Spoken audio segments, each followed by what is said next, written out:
아, 오늘은 온가족 예배입니다. 온가족 예배를 이제 앞으로도 우리가 달달이 계속 드릴 텐데, 제가 온가족 예배를 드리면서 이제는 준비를 이렇게 해야 되겠다 생각을 했어요. 우리 아이들과 함께 예배를 드리니 나중에 우리 아이들이 예배를 마치고 나가서 부모님들과 함께 대화를 할 수 있는 그런 주제를 가지고 이제 설교를 좀 해야 되겠다 싶었어요. 아이들이 목사님, 엄마, 아빠, 목사님 이렇게 말씀하셨는데 왜 엄마는 그렇게 안 해? 왜 아빠는 그렇게 안 해? 요럴 수 있는 이제 주제를 가지고 요를 좀 해야 되지 않을까 싶습니다. 그래야지 우리 아이들을 좀 의식해서라도 우리 부모님들이 좀 더 믿음의 끈을 바짝 조이지 않을까 하는 그런 생각을 해봅니다. 또 우려도 있어요. 다음 청소년 예배 때 내 아들을 안 데리고 나오실까 걱정, 내 자식들 안 데리고 나오실까 하는 그런 우려도 있습니다.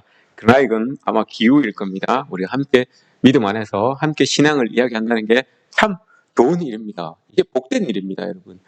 그런 복된 일들 여러분들 가정에서 일어나시기를 주의 이름으로 축복합니다. 예, 오늘도 우리 성소에서 또 각자의 처소에서 살아계신 하나님께 예배하시는 우리 모든 성도님들께 하나님 은혜가 충만하시기를 주님의 이름으로 축복합니다. 제가 설교를 할 때 여러분들 질문을 자주 하죠. 또 질문을 한번 해보겠습니다. 정확한 답은 없어요. 너무 긴장은 하지 마십시오. 예수님께서 여러분 공생애를 시작하시면서 첫 번째 표적을 행하신 그 표적이 여러분 뭡니까? 요한복음 2장에 나오는 내용입니다. 뭘까요? 물로 포도주를 만드신 일입니다. 그죠? 이게 예수님께서 첫 공생애를 시작하시면서 첫 번째 나타내신 표적이다라고 우리가 알고 있습니다. 잔치집이 있는데 혼인 잔치집이 있었는데 이 잔치집에 메인을 장식하는 그 포도주가 없어요. 포도주가 떨어졌어요. 모든 사람들이 잔치집에 참여했던 모든 사람들이 흥에 겨워서 막 최고조에 이렇게 올라가 있을 텐데 이 잔치집의 흥을 돋굴 수 있는 포도주가 떨어졌습니다. 그래서 그 상황을 예수님의 어머니 마리아가 아시고 예수님께 도움을 청하죠. 이 난감한 상황을 네가 조금 해결해 주었으면 좋겠다라고 이렇게 말씀을 하십니다. 근데 처음에는 그렇지 않겠다라고 하시다가 다음에 다시 한번 이야기를 하셨을 때 예수님께서 그 틈을 들어주셔서 일을 해결해 내십니다. 집 입구에 큰 돌 항아리 6개가 있었는데 저 돌 항아리에다가 물 가득 채우십시오 라고 했어요. 그리고 그걸 떠다가 사람들에게, 연회색에 있는 사람들에게 나눠주십시오 라고 했습니다. 그랬더니 종들이 정말 물을 떠서 갖다 주니까 사람들이 그걸 먹고 마시고 칭찬을 합니다. 야, 다른 사람들은 우리가 조금 이 정신이 멍롱하면 처음에는 좋은 거 줬다가 나중에는 별로 안 좋은 거 주는데 이 집은 더 좋은 거를 주네. 아껴놨다가 최고 좋은 것을 이때 주네라고 하면서 칭찬을 합니다. 참 최고의 것을 주어서 감사합니다라고 이렇게 이야기를 합니다. 이 표적에서 중요한 것은 하나님 예수님께서 잔치집에 도움을 주셨다는 거, 이것도 중요하지만 제일 중요한 게 그거죠. 물이 포도주로 변화되었다는 거. 이게 제일 중요한 메시지입니다. 왜 여러분 이게 제일 중요한 메시지일까요? 물은 처음에는 여러분 물이 이렇게 돌 항아리에 갖다 놓으면 신선하죠. 신선해서 물 그대로의 역할을 감당합니다. 그러나 우리가 알고 있는 것은 이 물은 항아리에 고여있는 물이 됩니다. 누구도 사용하지 않으면 고여있는 물이 됩니다. 그래서 고여있는 물은 시간이 지나게 되면 부패균에 의해서 썩게 되어 있어요. 썩게 되면 이게 악취가 나게 되죠. 악취가 나면 버릴 수밖에 없어요. 갖다 버릴 수밖에 없습니다. 근데 이것을 예수님께서 포도주로 만들어 두셔서 이 포도주는 여러분 잘 관리만 하면 그냥 더 오래되면 오래될수록 더 좋은 명품 포도주가 되는 거잖아요. 이런 변화를 하나님께서 허락하셨다. 썩어야 될 것을 썩지 않게 만드셨다. 썩어서 없어져야 될 것들, 버려져야 될 것을 썩지 아니하는 것으로 만드셔서 귀하게 사용될 수 있게 만드셨다라고 하는 거. 이게 여러분 가나 이 잔치집의 포도주로 바꿔주신 그 표적의 제일 중요한 의의입니다. 이렇게 여러분 우리가 다 이처럼 썩음을 당할 수밖에 없는 물이 썩음을 당하지 않는 포도주로 변화되었는데 이런 모습이 우리에게도 예수님께서는 우리에게도 이런 모습이 있었으면 좋겠다라고 하는 그런 마음이 있으시죠. 우리 모두가 다 문드러져서 썩음을 당해야 되는 그런 사람들입니다. 그러나 예수님 안에서 썩음을 당하지 않는 생명, 영원한 생명, 그 구원을 얻었다는 것, 이게 중요한 것 아니겠습니까, 여러분? 오늘 우리가 읽은 이 본문, 바울 역시도 여러분 이걸 이야기하고 있습니다. 오늘 우리가 읽은 본문을 보시면 썩음을 당치 않는, 썩음을 당치 않는 이런 이야기가 계속 나와요. 이게 무슨 이야기인가 싶을 거예요. 오늘 본문에서 예수님께서 썩음을 당할 수밖에 없는 우리이지만, 결론적으로 말하면 썩음을 당할 수밖에 없는 우리지만 썩지 아니할 수 있는, 썩음을 당치 않는 우리로 하나님께서 우리를 구원해 주셨다, 복음을 전해 주셨다, 이거예요. 이걸 믿으십시오라고 하는 그런 내용입니다. 오늘 설교는 사도 바울이 1차 전교 여행을 시작할 때 이제 바나바와 함께 이 선교 여행을 떠나죠. 선교 여행을 떠나서 수리아 안디옥에서 떠나서 이제 선교를 합니다. 구브로 섬에서 가서 전도를 하고 난 다음에 버가로 이렇게 올라가서, 그리고 또 시디아 안디옥으로 올라가서 이렇게 이야기를 합니다. 선교를 하는데 오늘 읽는 본문이 아주 우리에게 중요한 그런 메시지를 전해줍니다. 사도행전에 나타난, 오늘 우리가 읽은 이 본문이 사도행전에 나타난 사도 바울에 있어서 제일 체계적인 본문, 제일 체계적인 설교라는 의미가, 중요한 의미를 우리에게 주고요. 또 하나가 이제 제가 설교를 해야 되는 이 부분입니다. 오늘 본문을 보시면 사도 바울이 이제 전도를 시작해서 한 팀을 이룬 바나바와 함께 전도 여행을 떠납니다. 전도 여행을 떠나면서 제일 처음에 간 곳이 구브로예요. 구브로는 바나바의 고향입니다. 바나바의 고향에서 복음을 전하고 난 다음에 계속해서 배를 타고 쭉 나간 것이 아니라 배를 타고 육지 쪽으로 올라갑니다. 이제 소아시아 지역 쪽으로, 우리가 알고 있는 소아시아 지역 쪽으로 올라가게 되는 거죠. 지도를 여러분 한번 보여줄까요? 이게 세계 전도입니다. 세계 전도. 저기에서 우리나라는 여기에 있습니다. 여기가 우리나라입니다. 지금 사도 바울이 이제 전도를 하려고 갔던 지역, 우리가 성경에서 읽고 있는 그 배경이 되는 이스라엘과 애국과 요 지역이 저기입니다. 예, 저기가 지중해가 있고 이스라엘이 있고 사도 바울이 1차 전도 여행을 떠난 지역이 바로 그 지역입니다. 저걸 조금 확대해 보겠습니다. 예, 확대해 보면 저렇게 되어 있죠. 지금 파랗게 되어 있는 저기가 지중해이고, 안쪽으로 되어 있는 곳이 유대부터 시작해서 갈라디아 이렇게 쭉 보여줘. 여기를 한번 볼까요? 예, 길리기아라고 저기 쓰여 있는 주곳. 요즘 여러분 지진 피해 많이 났다고 하죠. 트루키에, 시리아, 그 지역입니다. 지금 지진 피해를 입고 있는 지역이 바로 저 지역이에요. 저 지역에 많은 것들이 이렇게 뭉쳐져 있어요. 다음을 한번 볼까요? 예, 저기 동그랗게, 밑에 동그랗게 이 타원을 그려놓은 저 지역이 바로 예수님께서 활동하셨던 지역. 저 위에 다메섹부터 시작하여서 저 예루살렘, 저 베르세바까지 이렇게 예수님께서 활동하셨던 저 지역입니다. 다음을 한번 보십시다. 저기가 오늘 본문에서 이야기하고 있는 이제 사도 바울이 1차 전도 여행을 가서 처음 발을 내딛었던 버가라고 하는 곳이에요. 저 위에 여러분 트루키에라고 적혀 있죠. 트루키에. 저기가 옛날 말로 터키예요. 터키. 사도 바울이 저쪽 지역에 가서 전도를 했거든요. 근데 터키라는 말을 이제는 안 써요. 단어가 국가 이름을 바꿨어요. 트루키에라고. 왜냐하면 이게 작년 6월 달에 바뀌었어요. 왜 그런가 하면 터키 사람들이 영어로 이제 터키라고 이렇게 국호를 지어 놨는데, 터키가 여러분 무슨 뜻입니까? 칠면조예요. 칠면조. 그리고 그 안에 숨어 있는 뜻이 비겁한 사람, 패배자라고 하는 뜻을 가지고 있어요. 그러니 터키 사람들이 밖에 나가서 자기들을 소개할 때, 나라를 소개할 때 터키 출신입니다라고 하면 비겁한 사람, 패배자, 칠면조, 이런 의미가 담겨져 있으니까 좀 수치스럽잖아요. 그래서 저 사람들이 쓰고 있는 트루크 언어로 바꿔서 트루키에라고 이렇게 바꿨어요. 그래서 그 국호로 트루키에라고 바꾼 거예요. 이제 터키라는 말을 안 씁니다, 여러분. 터키라는 나라가 트루키에라고 바꿔졌어요. 저기에 사도 바울이 이제 전도를 하러 간 거예요. 1차 전도행도 갔고 2차 전도 여행도 저쪽으로 가요. 3차 전도 여행도 저쪽 길을 통과해서 가죠. 오늘 우리가 지금 사도 바울이 전도하고 있는 곳, 지금 설교를 하고 있는 저곳이 2번이라고 적혀 있는 비시디아 안디옥 여기입니다. 그럼 3번을 한번 볼까요? 예, 지진 지역과 딱 맞물려 있는 저 지역, 저기가 여러분 사도 바울의 고향입니다. 길리기아 다소라고 해서 저기가 사도 바울의 고향입니다. 4번 한번 볼까요? 예, 저기는 사도행전에 나오는 이 그리스도인들이 핍박을 받아요. 핍박을 받아서 막 이렇게 흩어지는데 흩어지다가 위쪽으로 올라가서 교회를 세운 곳이 저 수리아 안디옥이라는 곳이에요. 안디옥이 두 개죠. 이쪽에 있는 비시디아 안디옥이 있고 안쪽에 있는 수리아 안디옥이 있잖아요. 수리아 안디옥이라고 하는 저 지역은 전도 여행이 시작된 곳이에요. 사도 바울이 저기에서부터 전도 여행을 떠나가는 아주 중요한 지역이에요.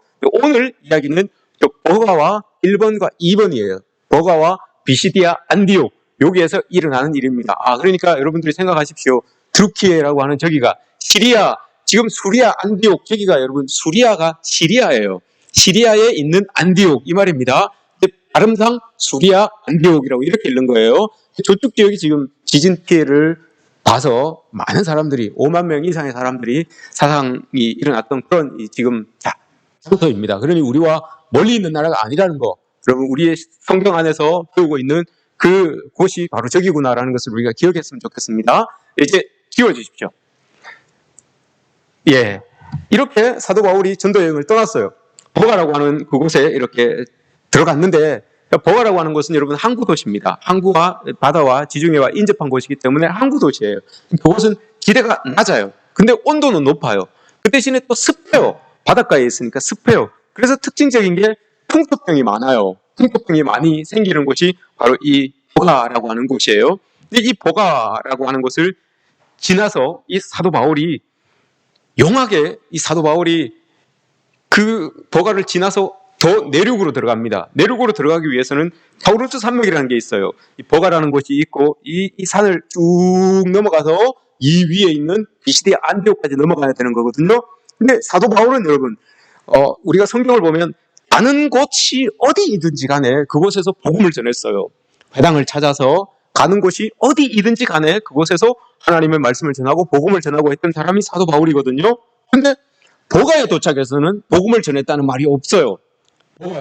버가의 주변에도 큰 도시들이 많았는데 거기에서는 하나님께서 이 사도 바울을 통해서 복음을 전했다라고 하는 이야기가 없어요. 왜 그러냐? 주회가들이 이야기하기를 이 사도 바울이 지금 이 버가라고 하는 이곳에 가서 풍토병이 많은 곳이기 때문에 이곳에서 아마 이 사도 바울이 풍토병에 걸리지 않았나라고 하는 그런 이 추측을 합니다. 그리고 버가에서 이 풍토병이 있고 풍토병에 걸린 그 상태에서 이 타우루스 산맥을 넘어가야 되잖아요. 이게 버가에서 보면 2,000고지, 3,000고지 돼요. 그러니까 3,000m 되는 그 곳을 넘어서서 비시디아 안디옥까지 가는 것이 이게 쉬운 일이 아니잖아요. 몸이 아픈 상태에서 그곳을 넘어가는 게 쉬운 일이 아니잖아요. 그런데 사도 바울이 그곳을 넘어가요. 고린도후서 11장에 보시면 이 사도 바울이 자기의 삶을 이렇게 유추하면서 이야기를 합니다. 내가 이런 일도 겪었고 저런 일도 겪었고 많은 일들을 겪었습니다. 라고 하면서 이야기하는 게 내가 강도의 위협도 많이 만났습니다. 라고 이렇게 이야기를 해요. 아마 주의가들은 다 버가에서 시디아 안디옥으로 넘어가는 그 타우루스 산맥, 그게 여러분 산맥이 깊기 때문에 산적들이 많이 나타나는 곳으로 유명한 곳이에요.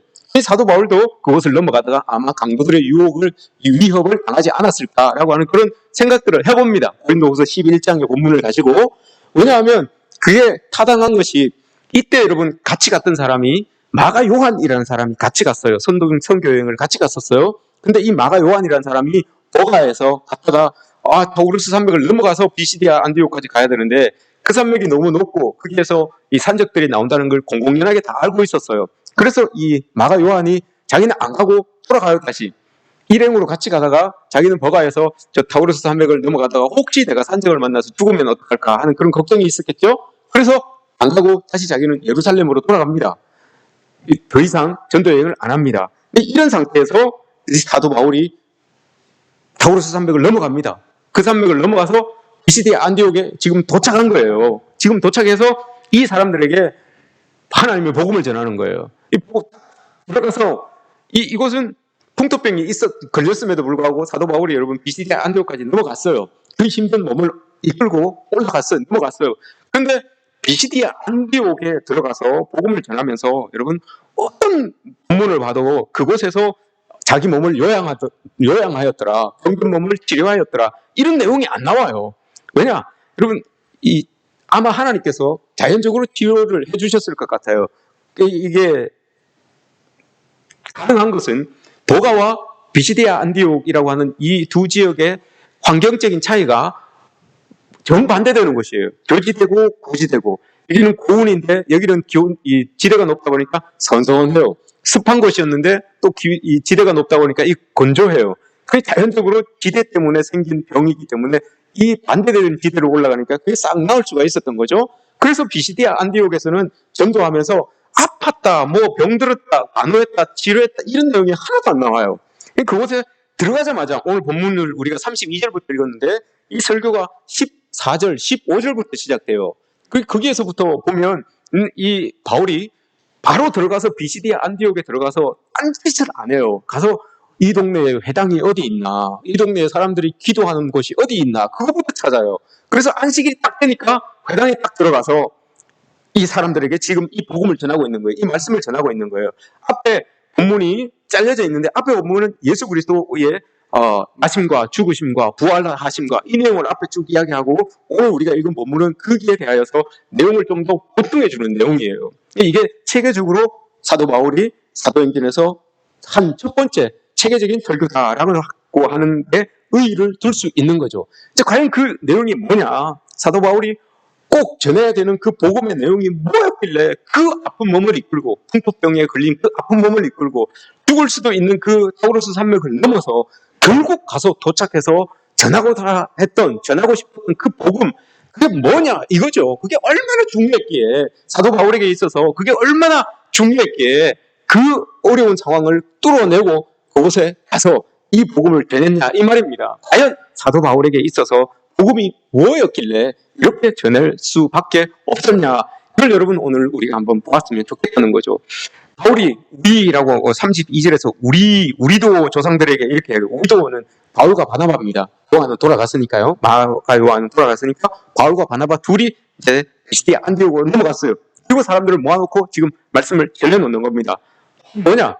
우리 조상들에게 이루어진 약속을 나는 여러분들에게 지금 전하려고 여기 왔습니다 라고 이렇게 말하는 거예요. 우리 조상들에게 이루어진 하나님의 약속을 나는 여러분들에게 전하려고 여기 왔습니다 라고 이렇게 이야기를 합니다. 그럼 여기에서 이야기하고 있는 이 조상이라고 하는 이 단어 안에는 여러분 3000년의 역사가 담겨져 있는 거예요. 우리 조상이라고 하면 얼마 전에 죽은 우리 조상을 이야기하는 것이 아니라 예수 그리스도가 나시기도 전에 이야기했던 조상들을 이야기하는 거예요. 3000년 전에 조상들부터 시작해서 1000년, 2000년, 500년, 100년, 50년, 10년 이렇게 쭉 위에 있는 조상들을 다 포함하고 있는 겁니다. 그를 이야기하면서 이야기를 하는 거예요. 우리 조상들에게 이루어진 그 하나님의 약속을 나는 여러분들에게 전하고 싶습니다 라고 이렇게 이야기를 해요. 근데 이 말 안에 중요한 의미가 담겨져 있는 게, 저는 여러분 성경을 이렇게 읽으면서 유대인들을 볼 때, 이 지금 말씀을 접하고 있는 사람들이 유대인이에요. 사도 바울의 복음을 지금 듣고 있는 사람들이 유대인이란 말입니다. 이 사람들을 이렇게 봤을 때 이 사람들이 참 안타깝기도 하고 또 한편으로는 부럽기도 해요. 안타까운 것은 이 사람들이 하나님의 약속을 받은 백성임에도 불구하고 예수 그리스도를 모른다는 거, 이게 참 안타깝고요. 부럽기는, 유대인들이 부러운 것은 하나님의 약속, 구약에 나오는 여러분 이 구약 성경, 이건 다 여러분 하나님의 약속이에요. 이 모든 구약에 나오는 이 구약 성경에 나오는 하나님의 모든 약속이 다 그 사람들에게 준 약속이에요. 하나님의 약속, 구약에 나오는 모든 약속들을 다 유대인들이라고 하는 하나님이 처음 택하여서 불러놓으신 그 사람들에게 준 약속이거든요. 그런데 지금 사도 바울의 말을 듣고 있는 그 사람들은 그 약속을 받은 조상들과는 달리, 그들의 조상들은 하나님의 약속을 다 받고 그 약속을 이루면서 그렇게 살아왔는데, 지금 사도 바울의 복음을 들어야 되는 그 사람들은 그 약속을 딱 끊어버린 거예요. 그 약속을 딱 배척한 거예요. 그러니 아무것도 아닌 게 된 거예요.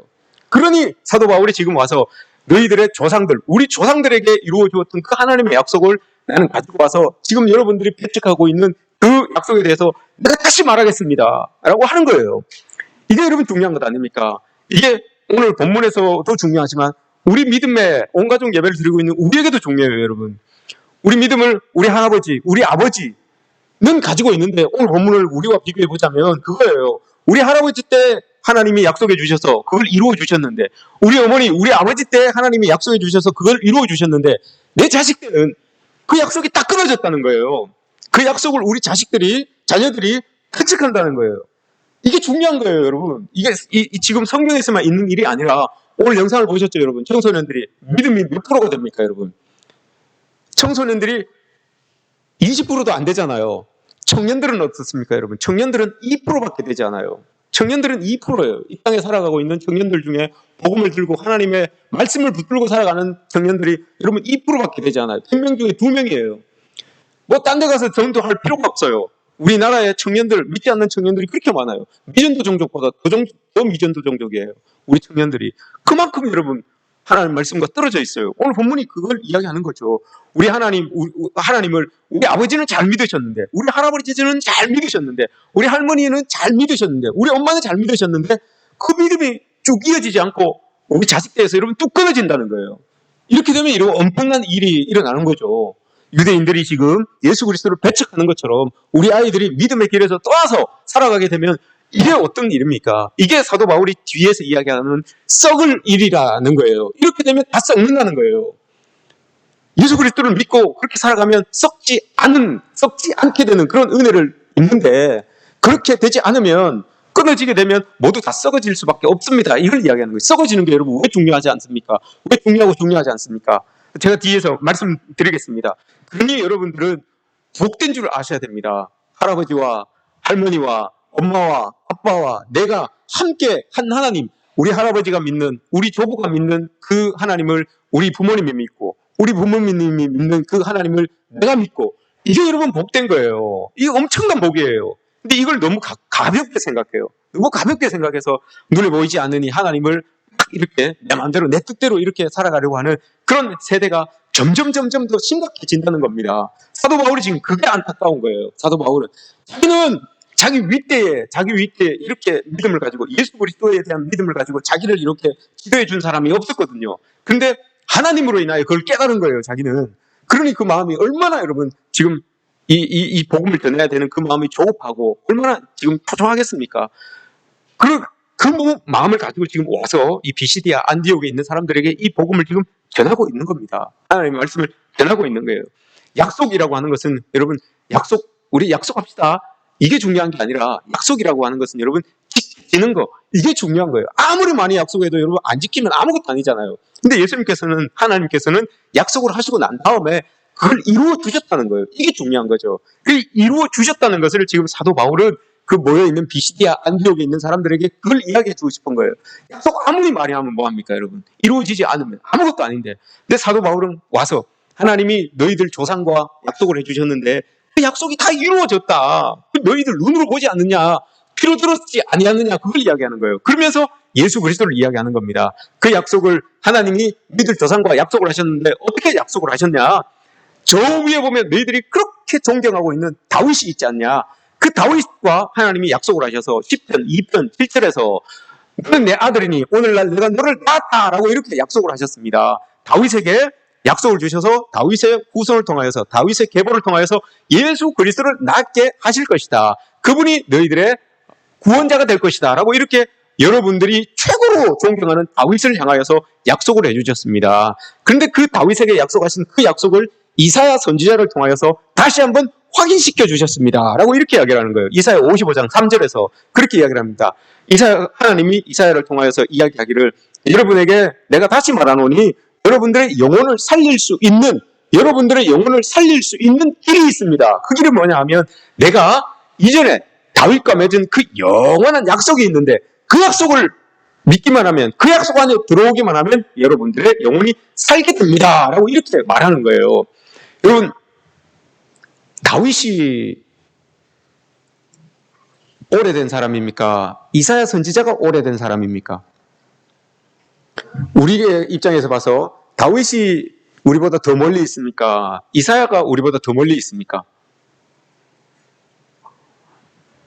아니, 역사적으로 봤을 때, 시대적으로 봤을 때, 세월로 봤을 때, 이사야가 우리보다, 여기서 봤을 때, 이사야가 우리보다 멀리 있습니까? 다윗이 멀리 있습니까? 예? 이사야가 멀리 있습니까? 다윗이 멀리 있습니까? 다윗이 멀리 있죠. 우리 지금 사도 바울이 똑같네. 우리도 똑같이 지금 사도 바울이 이야기하는 거예요. 못 알아듣는 거예요. 비시대 안디옥 사람들이 못 알아들으니까 똑같이 이야기하고 있는 거예요. 얘들아, 너희들이 믿고 너희들이 봤을 때 이사야 선지자가 너희들보다 더 멀리 있냐? 다윗이 더 멀리 있냐? 더 멀리 있는 너희들이 그렇게 존경하는 다윗에게 하나님께서 이렇게 약속을 하셨다. 그리고 너희들에게 가까이 있는 그 이사야에게 다윗에게 너희 먼저 약속한 다윗에게 약속한 그 약속이 이루어졌다는 것을 이사야에게 다시 이야기해서 그 이사야의 말씀을 가지고 내가 너희들에게 이야기를 하고 있다. 이걸 이야기하고 있는 겁니다. 말씀해 주고 있는 거예요. 그 약속이 뭐냐? 예수 그리스도. 다윗 내가 너를 오늘날 내가 너를 낳았으니라고 했던 너를 낳았으니라고 하는 거.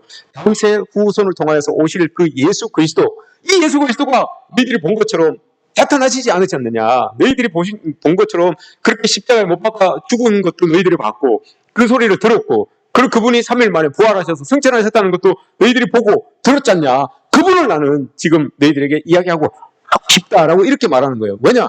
그분 안에 있어야지만 우리도 썩지 아니하는 구원의 은혜를 누릴 수 있기 때문에 그런 것 아니냐라고 이렇게 말하고 있는 거죠. 썩는다는 거 썩지 않는다는 게 이거 뭐가 중요합니까, 여러분?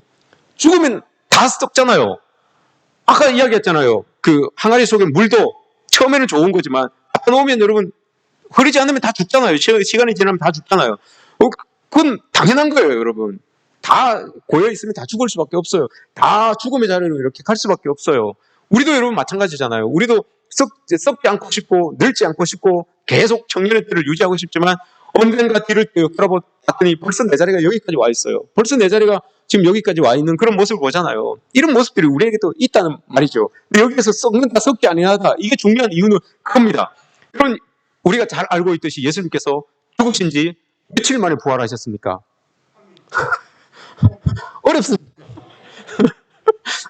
3일이라고 이렇게 이야기하시죠. 사흘입니다. 사흘 만에 부활하셨어요. 맞습니까? 여러분들 3일 만에 부활하신 걸로 알고 있죠? 사흘 만에 부활하셨어요. 예수님께서. 근데 보세요. 오늘 사도 바울이 고백하는 건 그거예요. 사흘 만에 부활했든 3일 만에 부활했든지 간에 예수님께서 부활하셨는데 보니까 썩지 않고 부활하셨다는 거. 이게 중요한 거예요, 여러분. 썩지 않고. 왜 썩지 않음이 중요하냐? 로마서 6장에서 보시면 6장 23절에서 보시면 여러분 죽음이라고 하는 거, 생명이 있는 것이 여러분 생명이 딱 끊어지고 나면 이게 자연스럽게 부패하게 되어 있습니다. 그러면 요 전 단계, 그러면 생명에서 죽는다는 거. 성경에서 여러분 죽음이라고 하는 것은 뭐라고 이야기합니까? 성경에서 죽음이라고 하는 것은 로마서 6장 23절에서 죄의 싹이에요. 그죠? 죄의 싹은 사망이에요. 죄의 싹으로 인하여서 우리가 다 죽어요. 그럼 죽고 난 다음에는 생명이 끊어지기 때문에 썩어 들어갈 수밖에 없죠. 그죠? 이건 자연스러운 거예요. 죄의 싹으로 죽고, 죄 때문에 죽고, 죽으면 썩고, 이게 당연한 거예요. 근데 오늘 예수님께서는 썩지 않음을 입었다라고 하셨어요. 썩지 않음을 입었다라고 하는 거, 이게 중요하다는 겁니다. 그럼 만약에 예수님이 부활하셨는데 손이 한쪽 썩었어요. 다 생명이 있다가 죽으면 썩는 게 마련이잖아요. 예수님이 3일 만에 부활하셨다라고 해서 떡 만나보니까, 우리가 나중에 가서 떡 만나보니까 팔이 한쪽 쑥 썩었어. 다리가 한쪽 쑥 썩었네? 이쪽이 얼굴이 반이 썩었네? 그럼 여러분 예수님을 향하여서 우리가 부활하셨다라고 이렇게 말씀을 할 수 있을까요? 왜? 아니 3일 되면 여러분 어느 정도 어느 부분인가는 썩어 들어가잖아요. 그죠? 안 그렇습니까? 죽었어요. 여러분들이 3일 지났는데 그 나사로도 그러잖아요. 나사로도 죽은 지 벌써 나흘 되니까 썩은 냄새가 풀풀 난다라고 이렇게 이야기를 하잖아요. 풀풀 나요. 근데 예수님이 부활하셨다고 했는데 갔는데 한 부분이 쑥 썩었어. 그러면 예수님은 우리의 구원자가 되지 못해요. 예수님은 여러분 우리의 구원자가 되지 못해요.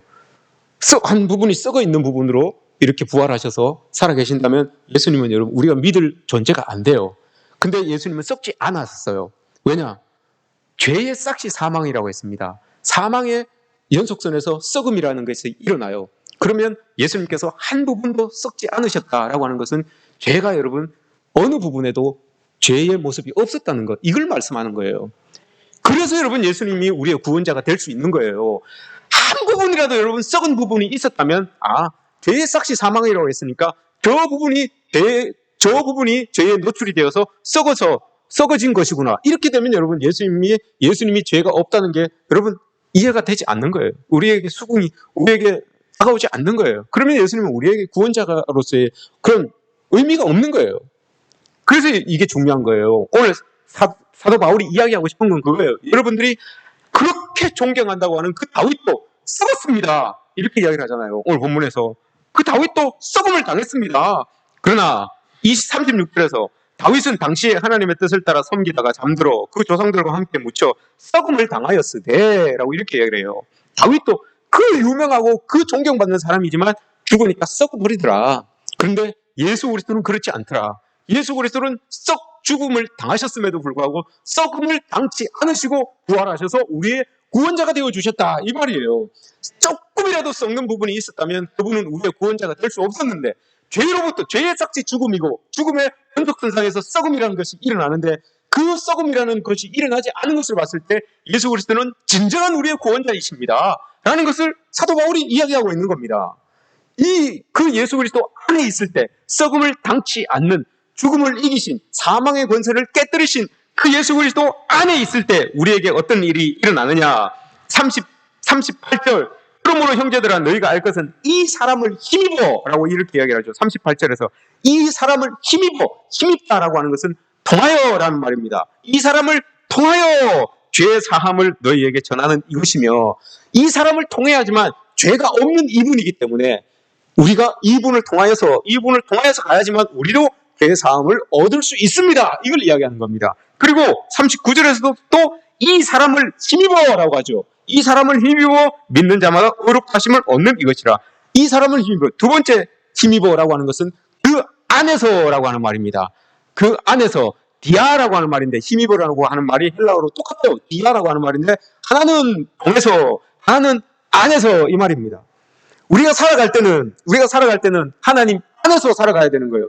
죄가 없으신 그분 안에서 여러분 우리가 살아가야지만 하나님께서 조상들에게 약속하신 그 은혜, 그 약속을 우리도 이루면서 우리의 삶 가운데서 이루면서 살아갈 수 있다라고 하는 것을 지금 사도 바울이 말해주고 있어요. 여러분 우리가 오늘 사도 바울이 이야기한 것처럼 우리에게도 여러분 사도 바울이 이야기하는 이 핵심, 이건 여러분 우리 믿음에 있어서도 핵심이에요. 예수님이 어떤 썩음을 당할 죄가 있으신 분이 아니었어요. 그러니 그분을 우리가 믿고 있는 것 아닙니까? 썩지 않는 죄의 권세, 사망의 권세를 이기신 그 예수 그리스도를 믿고 그분의 계획 안에서, 그분의 뜻 안에서 우리가 살아가고 있는 것 아닙니까?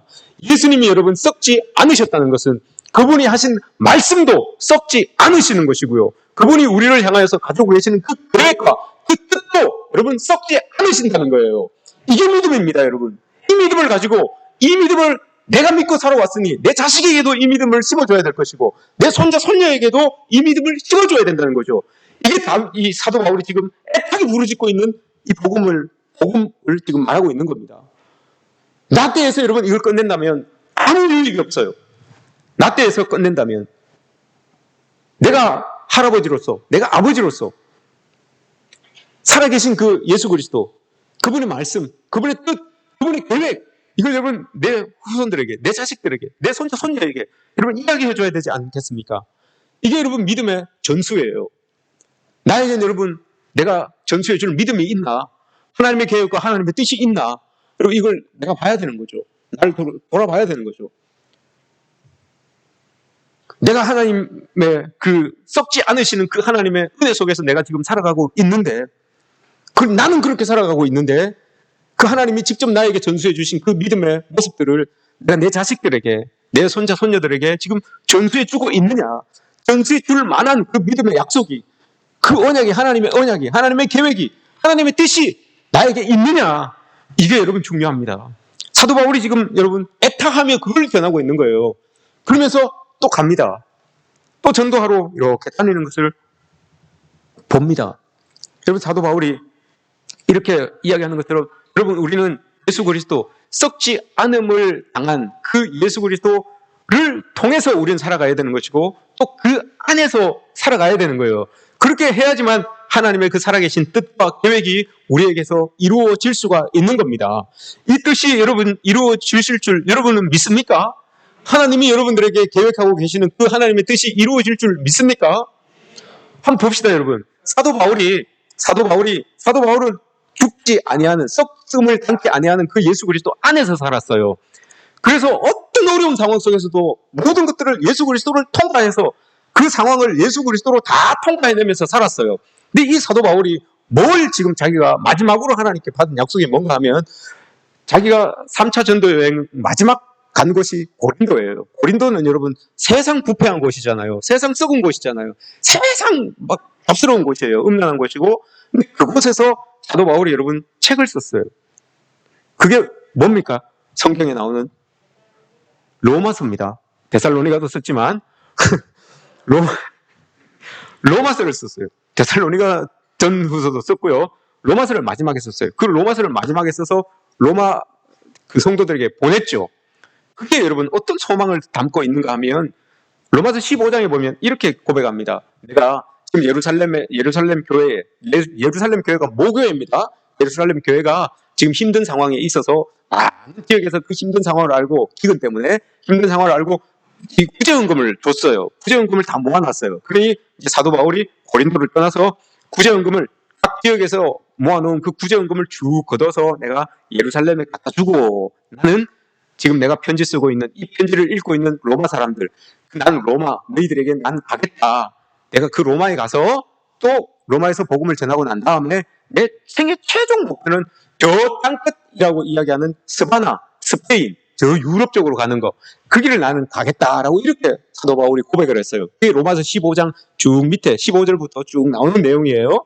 나는 구제헌금을 쭉 걷어서 예루살렘에 갖다 주고 그리고 로마로 가서 당신들과 얼굴을 맞대고 하나님 복음을 이야기하고 난 다음에 그리고 나는 스페인으로 가겠습니다 라고 이렇게 이야기를 해요. 그런데 그게 여러분 이루어졌습니까? 구제헌금을 걷어서 예루살렘에 갖다 줬어요. 갖다 주고 로마로 갔어요. 로마까지 갔어요. 그러면 그 다음 하나님 안에서의 계획이 뭐였습니까? 뭐였어요? 스페인 가는 거였잖아요. 그런데 로마에서 사도 바울은 목이 잘려서 참수형을 당합니다. 그러면 성경에까지 기록한 그 하나님의 계획, 하나님의 약속이 이루어지지 않은 겁니까, 여러분? 못 갔다니까요.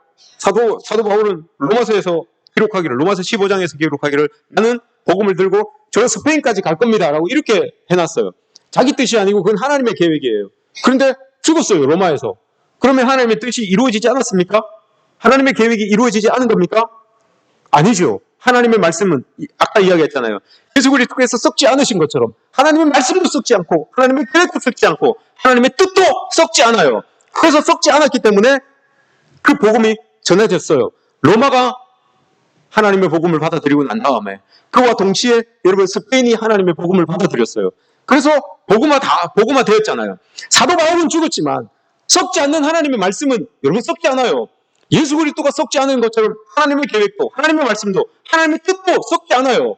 하나님이 여러분 나에게 주신 그 계획, 그 약속 나에게 이루어지지 않아도 내 자식들에게, 내 후손들에게 이루어진다는 거. 이런 이 말씀을 통해서 우리는 보지 않습니까?